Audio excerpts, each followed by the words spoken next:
High Admiral Mix Tyrell of the Meridian Empire stood motionless before the holographic display, her iridescent scales dulled with fatigue as she watched another battle group vanish from the tactical overlay. The 23rd Fleet lost in as many days, yet there were no signs of weapon signatures, no debris fields, no distress calls. The ships simply ceased to exist. Another clean disappearance, High Admiral reported her second-in-command, Commander Voss. His neural tendrils twitched with barely contained anxiety, just like the others. Tyrell's outer eyelids clicked shut in contemplation. The Meridian Empire had ruled the galaxy's outer rim for 10 millennia, their biological superiority and overwhelming numbers ensuring victory in every conflict. Until now. Until humans. "Show me the quantum variance readings again," she ordered, her inner thoughts racing against protocol. Everything they knew about warfare, about physics itself, seemed to crumble in the face of humanity's capabilities. The display shifted, showing cascading waves of impossibly intricate data. To any other species, quantum mechanics was a curious phenomenon, confined to the microscopic realm. But humans had somehow mastered it on a macroscopic scale, wielding uncertainty itself as both shield and sword. "The variance patterns are unusual, High Admiral," Voss noted, his scientific background evident in his careful choice of words. "They don't match any known form of quantum manipulation. It's as if—" He hesitated. "Speak freely, Commander. It's as if they're not just manipulating quantum states, but actually engineering the underlying probability field itself. Our ships aren't being destroyed. They're being shifted into states of quantum impossibility. They simply cannot exist where they are, so they don't." Tyrell felt a cold sensation creep along her spine. The Meridian Empire had begun this war with absolute certainty of victory. Their fleets numbered in the millions, their industrial capacity unmatched across known space. Humanity's handful of colonies should have fallen within days. Instead, humanity had revealed capabilities that defied comprehension. Their ships phased through normal space like ghosts, untouchable yet devastating in their precision strikes. Their weapons didn't destroy targets so much as edit them out of reality itself. "High Admiral," a communications officer called out, her voice tight with tension. "We're receiving a transmission. It's being broadcast simultaneously across every quantum frequency. Origin point unknown." "Put it through," Tyrell ordered, straightening her posture. The holographic display flickered, and a human figure appeared. Unlike the elaborate biological modifications of Meridian nobility, the human appeared almost stark in their simplicity. Yet there was something in their eyes that made Tyrell's warrior instincts scream in mourning. "High Admiral Tyrell," the human spoke, their voice carrying an almost gentle tone that somehow made it more unsettling. "I am Director Chen of the Human Quantum Defense Initiative. We had hoped our demonstration would be sufficient to communicate the futility of this conflict, but perhaps we need to be more direct." Tyrell's scales bristled at the implied threat, but she maintained her diplomatic composure. "Your technological capabilities are impressive, Director. But surely you must understand that the Meridian Empire cannot allow any power to remain outside our sphere of influence. It is a matter of cosmic order." Chen smiled, and Tyrell was surprised to see what appeared to be genuine sadness in the expression. "You speak of cosmic order, High Admiral, yet you wage war using only the most superficial understanding of cosmic laws. We didn't master quantum mechanics because we wanted to. We had to. Our very survival as a species depended on it." The director's image shifted, and suddenly the tactical display was alive with new data. Data that made Tyrell's heart stop. Quantum probability curves, cascade potentials, reality intersection points. The sheer complexity of it was overwhelming. "This is a small fraction of what we can see, what we can do," Chen continued. "Your ships haven't been destroyed, High Admiral. They exist in perfectly preserved states of quantum suspension. We can return them, along with their crews, unchanged." Or, the unspoken threat hung in the air like a blade. Terrell felt the weight of 10,000 years of Meridian supremacy pressing down on her shoulders. Yet for the first time in her long career, she also felt something else. Doubt. Why show me this? She asked finally. Why not simply remove the entire Meridian leadership? Chen's expression softened further. Because despite what your empire believes, humans don't seek dominance. We seek understanding. Your civilization has achieved remarkable things, High Admiral.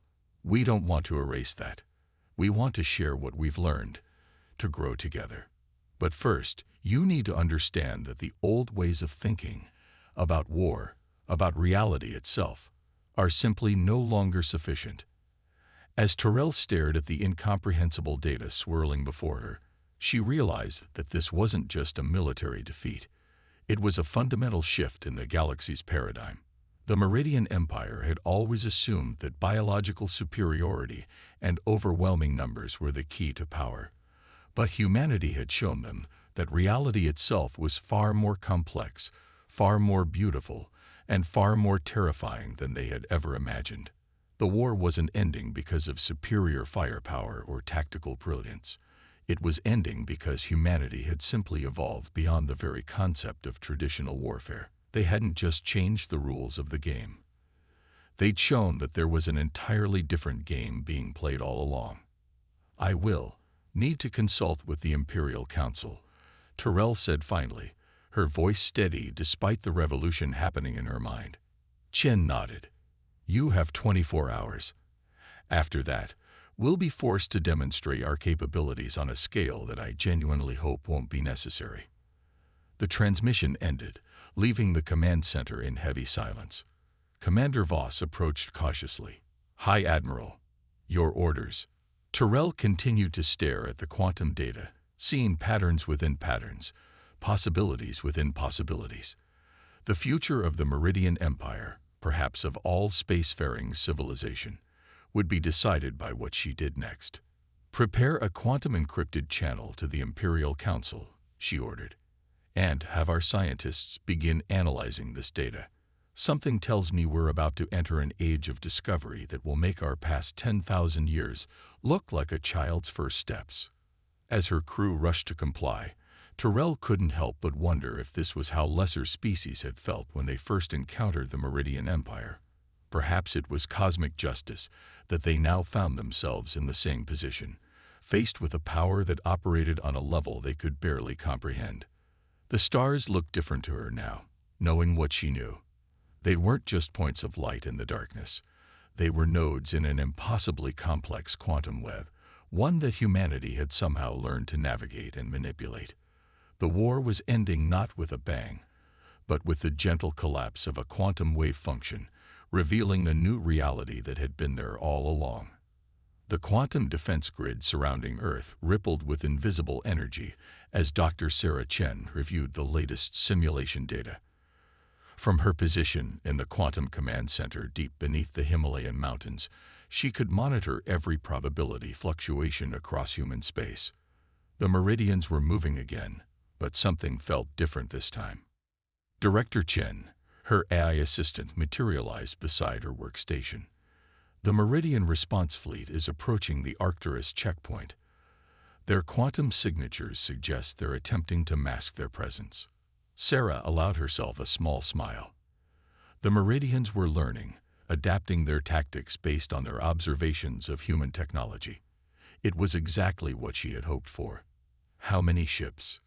3,000 capital ships, approximately 12,000 support vessels. They're using a new type of quantum dampening field. Crude, but innovative for their level of technology. The massive holographic display showed the Meridian fleet as a complex web of probability vectors. To most species, quantum effects were random, unpredictable. But humanity had learned to see the patterns, to understand that quantum uncertainty wasn't chaos. It was a deeper form of order. Begin Echo Protocol Phase 2, Sarah ordered. Let's show them what they're really looking at. Across human space, quantum sensors that had been dormant for months began to activate. The Meridians had assumed they were mapping human defense systems, learning the patterns of their quantum technology. In reality, Every scan, every probe, every attempted infiltration had been carefully orchestrated to create a specific quantum interference pattern. Lieutenant Commander James Rodriguez watched from the bridge of the HSS Heisenberg as the Meridian fleet approached. His ship, like all others in the human fleet, was operating in a state of quantum superposition, simultaneously present and absent, observable and hidden. "They're scanning us again," his tactical officer reported. "Their quantum dampening field is actually enhancing the echo protocol's effect. They're doing our work for us." Rodriguez nodded. The genius of the echo protocol wasn't in its complexity, but in its elegant simplicity. Instead of trying to hide their quantum manipulation from the Meridians, they had designed it to become more effective the more it was observed. Every attempt to understand it became part of its function. Back in the Quantum Command Center, Sarah watched as the pattern began to take shape. The Meridian fleet's movement, their scanning attempts, their very presence was being woven into a vast quantum lattice that stretched across multiple star systems. "They think they're conducting a coordinated assault," she mused. "They don't realize they're actually helping us construct the largest quantum computer in known space." Her eye assistant's avatar flickered. "The Meridian High Command is requesting another communication channel. It seems High Admiral Tyrell has convinced them to at least consider diplomatic options." Sarah straightened her uniform. "Accept the transmission, but maintain the quantum overlay. Let them see exactly what they're dealing with." The holographic display shifted, revealing the familiar scaled features of High Admiral Tyrell. But this time, she wasn't alone. The entire Meridian War Council was present, their biological enhancements gleaming under the transmission's light. "Director Chen," Tyrell began, her voice carrying both respect and wariness, "our scientists have been analyzing the data you provided. We have questions. I would be disappointed if you didn't," Sarah replied. With a gesture, she expanded the quantum display, showing the real-time construction of the echo protocol's pattern. "What you're seeing isn't just a defense system. It's a new way of understanding reality itself." One of the Meridian scientists, his neural tendrils practically vibrating with excitement, spoke up. "The quantum interference patterns, they're self-reinforcing. Every attempt to analyze them becomes part of their structure. It's beautiful." "It's more than beautiful," Sarah corrected gently. "It's the next step in evolution. The Meridian Empire has spent millennia perfecting biological enhancement, trying to overcome the limitations of physical form. But you've been looking at the problem from the wrong direction." She highlighted a section of the display where Meridian scanners were actively probing human quantum fields. "You see your ships as solid objects moving through space. We see them as probability clouds interacting with the quantum fabric of reality. Your entire fleet is already part of our network, has been since the moment you first scanned our defenses." The implication slowly dawned on the Meridian leadership. Their mighty armada, the pride of their empire, had been unknowingly participating in humanity's quantum experiment all along. Every movement, every scan, every tactical decision had been incorporated into the echo protocol's design. "You could have destroyed us at any time," Tyrell realized, her scales shifting color with the revelation. Sarah shook her head. "Destruction is easy. Creation, true creation, requires cooperation, even if one party isn't aware they're cooperating. Your fleet's actions have helped us achieve quantum coherence on a scale that would have taken decades to accomplish alone." The Meridian War Council erupted in a flurry of discussion, their sophisticated neural networks struggling to process the implications. They had entered this war believing they were the masters of evolution, only to discover they had been unknowing participants in an experiment that transcended their understanding of reality itself. "The echo protocol isn't a weapon," Sarah continued, her voice carrying across the quantum-linked communication. "It's an invitation, a demonstration that there are ways of interaction beyond conflict, beyond even our current understanding of physics. The question is, are you ready to explore them with us?" As the Meridian leadership grappled with this offer, quantum sensors across human space continued their work, weaving ships, space, and probability itself into a pattern that would forever change the course of galactic civilization. The war wasn't ending through force. It was dissolving into something far more profound, the first steps toward a new understanding of existence itself. Admiral Marcus Jung stood in the observation deck of the HSS Schrödinger, watching as reality itself seemed to ripple around his fleet. For months, the humans had maintained what appeared to be a purely defensive posture, letting the Meridians believe they were containing humanity's expansion. Now, it was time to reveal the truth. Ghost Fleet elements reporting ready, Admiral. His XO, Commander Diana Wells, announced. All ships are maintaining quantum coherence at optimal levels. Jung nodded, his eyes fixed on the space where thousands of human warships existed in a state of quantum uncertainty. To the Meridians' advanced sensors, this region of space had appeared empty for months. They had no idea that humanity's entire offensive fleet had been hiding here, not through stealth or cloaking technology, but by existing in a carefully maintained state of quantum superposition. "Send the activation signal," he ordered. "Let's show them what they've really been looking at all this time." Across 50 light-years of space, quantum entanglement relays carried his command to every ship in the Ghost Fleet. The massive quantum computer created by the ICO protocol processed the signal, and reality began to change. In the Meridian Empire's central command, alarms blared as sensors detected something impossible. High Admiral Terrell rushed to the command center, her scales shifting rapidly between colors of confusion and alarm. "Report," she demanded. Multiple quantum anomalies detected across all monitored sectors. A sensor operator responded, his neural tendrils twitching frantically. Ships, thousands of them, appearing out of nowhere. But the quantum signatures suggest they've been there all along. Terrell stared at the tactical display in disbelief. The humans hadn't been fighting a defensive war at all. Every retreat, every apparent concession of territory had been carefully calculated to position their Ghost Fleet exactly where it needed to be. "This is Admiral Jung of the human Ghost Fleet, a transmission cut across all Meridian frequencies. As you're now realizing, your understanding of our capabilities has been incomplete." Back aboard the Schrödinger, Jung watched as his fleet fully materialized in normal space. The ships had been specially designed for this operation, their very structure incorporating quantum uncertainty principles. They could transition between states of existence as easily as conventional ships changed course. "The Echo Protocol wasn't just a defensive measure," he continued, addressing the Meridian Command.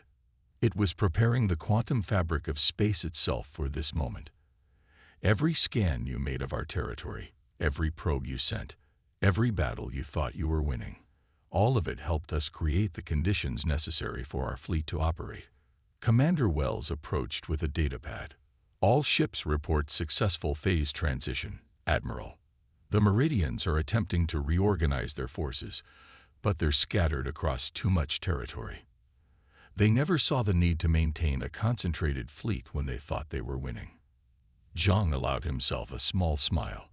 The plan had worked perfectly. By appearing weak, by letting the Meridians believe they were slowly wearing down humanity's defenses, they had encouraged the Empire to spread its forces thin. Now, the Ghost Fleet could strike at multiple critical targets simultaneously. "Send to all ships," he ordered. "Execute Operation Quantum Echo." Across Meridian space, human warships began to shift in and out of quantum states, appearing and disappearing faster than the Empire's ships could track. Each appearance was precisely calculated, each disappearance timed to the microsecond. The Ghost Fleet wasn't just fighting. It was conducting a vast quantum symphony. In Meridian Command, High Admiral Terrell watched helplessly as supply lines were severed, communication relays disabled, and critical infrastructure targeted with surgical precision. The humans weren't trying to destroy the Empire's military might. They were demonstrating the futility of conventional warfare against an enemy that could control the very fabric of reality. "Admiral Jung," she transmitted, her voice carrying the weight of realization. "Your Ghost Fleet. You could have deployed it at any time. Why wait? Zhang's response was measured, almost gentle. Because this isn't about winning a war, High Admiral. It's about showing you a better way. The Echo Protocol and the Ghost Fleet are two parts of the same equation. We needed you to see both the defensive and offensive applications of quantum manipulation to understand what we're offering. He gestured, and the tactical display shifted to show something new. A pattern of quantum interactions so complex it resembled a living, breathing organism. This is what reality looks like at the quantum level, he explained. Your empire has spent millennia mastering the art of biological enhancement. We spent that time learning to see, and eventually touch, the quantum threads that bind existence together. The Ghost Fleet isn't just a military force. It's a proof of concept. As if to demonstrate, the human ships began to move in perfect synchronization, their quantum states interacting to create cascading waves of probability that rippled through space. The effect was both beautiful and terrifying.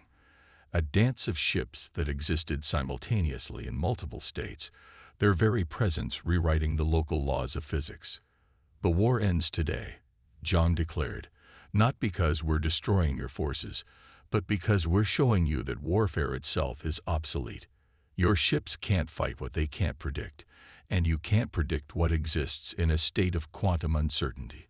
But you can learn to understand it, to work with it, to evolve beyond the limitations of conventional physics. Throughout Meridian space, the Ghost Fleet continued its demonstration, each action precisely calculated to demonstrate not just military superiority, but a fundamental shift in how reality itself could be manipulated. The war that was supposed to last years was ending in a single night, not with destruction, but with enlightenment. And in the quantum realm that humanity had learned to call home, the echoes of this moment would resonate forever, marking the point where one civilization showed another that the true frontier wasn't space, it was reality itself.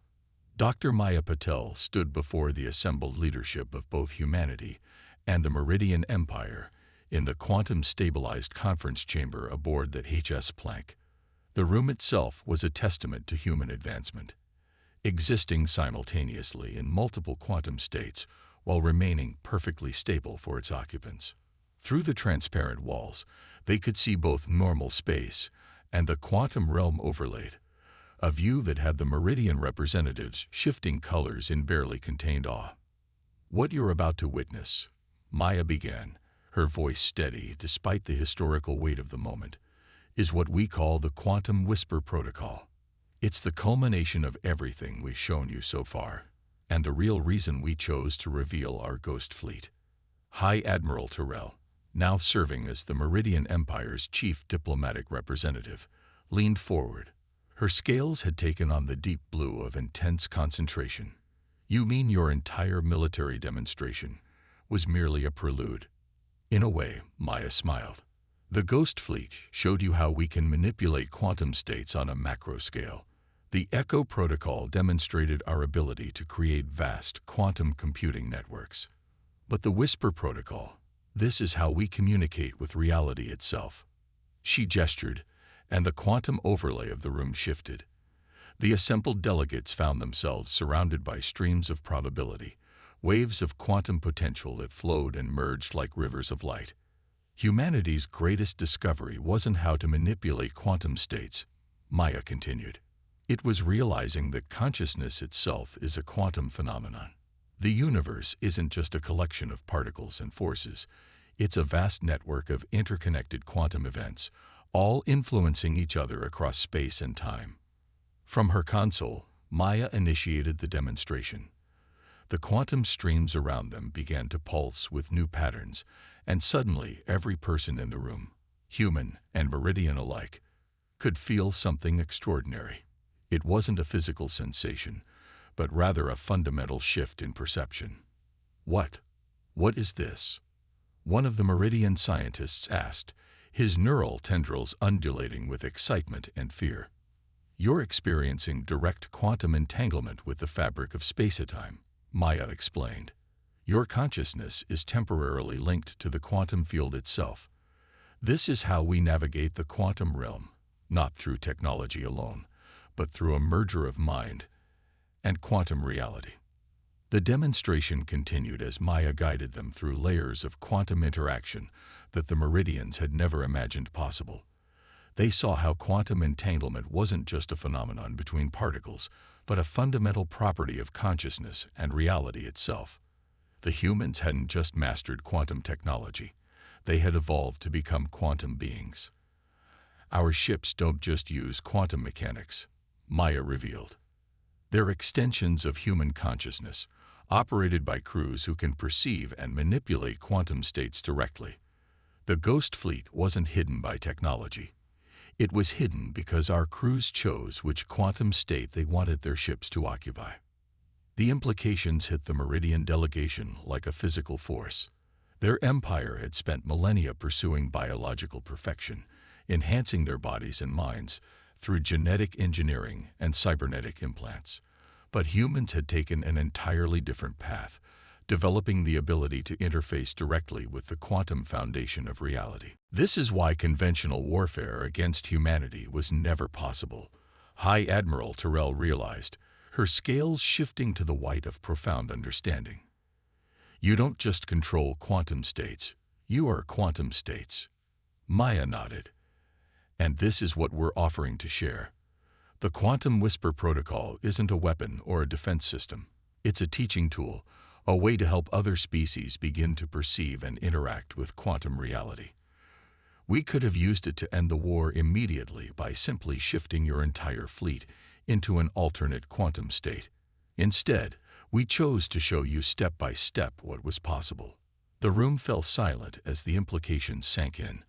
The Meridians had entered this war believing they were the most advanced civilization in known space.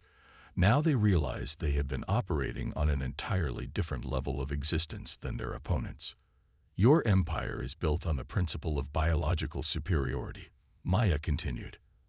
Ours is founded on the understanding that consciousness and reality are intertwined at the quantum level.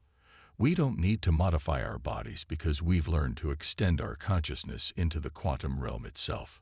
She brought up a new display, showing the vast network of quantum interactions that humans had woven throughout the galaxy.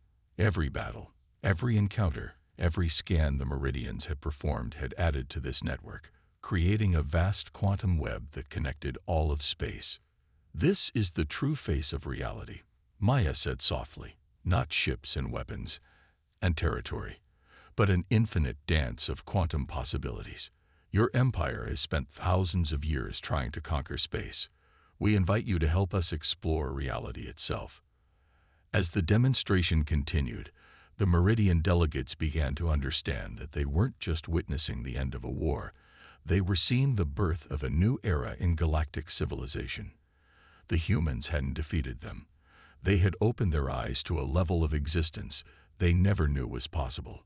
And in the quantum streams that flowed around them, carrying the whispers of reality itself, the future began to take shape, a future where the boundaries between mind and matter, between consciousness and quantum mechanics, would blur and eventually fade away entirely. The great hall of the Meridian Imperial Palace shimmered with both traditional light and quantum radiance as Emperor Vexthor addressed the assembled representatives of both civilizations. Through the quantum overlay that was now standard in all diplomatic venues, the gathered audience could see the intricate web of possibilities that connected them all. A century ago, the Emperor began, his scales gleaming with the pearl-white hue of profound change. Our empire launched what we believed would be a war of conquest. Instead, we found ourselves on a journey of transformation. The assembled crowd, both physically present and quantum-linked from across the galaxy, watched as he activated the central display. The hologram showed the combined territories of both humanity and the Meridian Empire, but not as traditional star maps. Instead, they appeared as a vast neural network of quantum connections, each point of light representing not just a star system, but a node in the greatest experiment in galactic history. Dr. Sarah Chen, now serving as humanity's Grand Ambassador of Quantum Relations, stood beside the Emperor. The years had left few physical marks on her, a testament to humanity's mastery of quantum biology. What began as conflict has bloomed into the greatest cooperative endeavor our species have ever known, she added. The display shifted to show the progress of the combined quantum initiative. Thousands of worlds, once divided by traditional space and politics, now linked through quantum entanglement networks that transcended the limitations of physical reality. The Meridian Empire's expertise in biological enhancement had merged with humanity's quantum mastery to create something entirely new. The first breakthrough came when we adapted Meridian neural enhancement technology to interface directly with human quantum perception, a young Meridian scientist explained, her scales shifting through patterns that would have been impossible before the merger of their technologies. It allowed us to begin teaching quantum consciousness to non-human species. Admiral Zhang, his consciousness simultaneously present in the hall and synchronized with the ghost fleet that now served as a quantum research platform, nodded in agreement. What we discovered was that the ability to perceive and interact with quantum reality wasn't uniquely human. It was a potential inherent in all conscious beings. We just happened to develop it first. The display showed the spreading wave of quantum awakening that had transformed both civilizations. Meridian ships now phased through quantum states as easily as human vessels, their crews enhanced neural networks perfectly adapted to quantum navigation. Human quantum computing had evolved to incorporate Meridian biological processing, creating hybrid systems that could model reality with unprecedented accuracy. But perhaps our greatest achievement, Emperor Vexthor continued, was understanding that war itself was a product of limited perception. When you can see the quantum interconnectedness of all things, the very concept of conflict transforms into an opportunity for growth. The assembled audience watched as the display showed the next phase of their combined initiative, the creation of the first artificial quantum consciousness. By combining Meridian biological engineering with human quantum technology, they had begun to birth a new form of life, one that existed primarily in the quantum realm but could interact with normal space at will. "We stand at the dawn of a new age," Sarah announced, her voice carrying across both physical and quantum space. Not as separate species, not as former enemies, but as pioneers of a new understanding of reality itself. The quantum realm isn't just a place of scientific principles. It's the foundation of consciousness, of life, of everything we once thought we understood. The display shifted one final time, showing the vast network of quantum consciousness that now spanned the galaxy. Every point of light represented not just a star or a planet, but a node of awareness in an ever-expanding web of quantum intelligence. A century ago, we thought this war would last for years, the Emperor reflected. Instead, it ended in a night. But that ending was just the beginning. We didn't just cease fighting. We transcended the very conditions that made war seem necessary. As if to demonstrate, he allowed his consciousness to merge partially with the quantum field, his form becoming temporarily indistinct as he existed in multiple states simultaneously. It was a display that would have seemed like magic a century ago, but was now a common sight throughout both civilizations. The question we face now, Sarah concluded, is not what we can achieve, but what we should achieve. With the power to manipulate reality at its most fundamental level comes the responsibility to do so wisely. Our children will be born into a universe where the boundaries between thought and reality, between self and other, are more fluid than we ever imagined possible. The assembled representatives watched as new quantum connections formed between them, their consciousness naturally reaching out to touch the vast web of awareness that their civilizations had created together. What had begun as a war had evolved into something far more profound, a transformation not just of technology or biology, but of the very nature of existence itself. And in the quantum streams that flowed through the Great Hall, carrying the thoughts and dreams of two civilizations turned one, the future continued to unfold in endless waves of possibility. The war that was supposed to last for years had instead lasted a night, but the dawn it brought would illuminate the galaxy forever. As the ceremony concluded, the quantum field rippled with the combined consciousness of all present, their thoughts merging in a symphony of possibility. The age of conventional warfare was over, replaced by an era of quantum evolution that would reshape the very fabric of reality itself. And in that reshaping, both humanity and the Meridian Empire had found something far greater than victory. They had found transcendence.